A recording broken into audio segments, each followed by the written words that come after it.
అందరికీ నమస్కారం. మోడీ విమానంపై దాడి, తీవ్ర కోపంలో నాయకులు. ఈ విషయాలను తెలుసుకోవాలంటే గనక ఆ వీడియో మీరు కంప్లీట్‌గా చూడండి.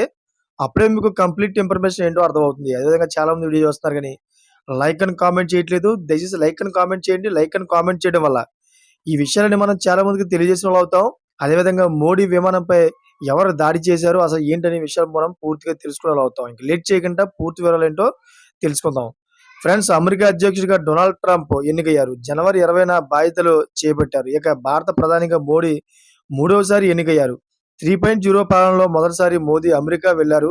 ట్రంప్ ఆహ్వానం మేరకు ఆయన అమెరికాలో పర్యటించనున్నారు. అయితే అంతకుముందు ఫ్రాన్స్‌కు వెళ్లారు. 10-12 వరకు ప్యారిస్‌లో ఏఐ యాక్షన్ సమ్మిట్‌లో పాల్గొన్నారు. ఫ్రాన్స్ అధ్యక్షుడు ఎమాన్యుయల్ మాక్రాన్‌తో భేటీ అయ్యారు. ఇక అమెరికా పర్యటన సందర్భంగా కూడా పలు అంశాలు చర్చించుకున్నారు.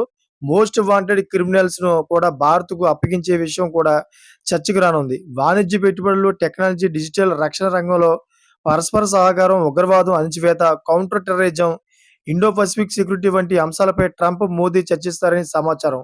అయితే ఈ సందర్భంగా కొన్ని ఒప్పందాలపై సంతకాలు చేసే అవకాశం కూడా ఉంది.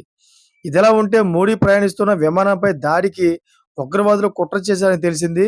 ప్రధాని ఎయిర్ క్రాఫ్ట్‌పై దాడి చేస్తారనే పక్కా సమాచారం ఉందని ముంబై పోలీస్ కంట్రోల్ రూమ్‌కు ఫోన్ చేశాడు. అయితే సెకన్ల వ్యవధిలో ఈ ఫోన్ కాల్ కట్ అయింది. దీనిని తీవ్రంగా పరిగణించిన ముంబై పోలీసులు మ్యాన్ హంట్ మొదలుపెట్టారు. అందుబాటులో ఉన్న సాంకేతిక సహాయంతో ఫోన్ కాల్ చేసిన అజ్ఞాత వ్యక్తిని గుర్తించారు. అతన్ని అదుపులోకి తీసుకున్నారు. ఈ విషయాన్ని ముంబై కమిషనర్ ధృవీకరించారు. మంగళవారం చెంబూరు నుంచి ఫోన్ చేశాడని వెల్లడించారు. అతని మానసిక స్థితి సరిగ్గా లేదని విచారణలో తేలిందని పేర్కొన్నారు. Thank for watching friends.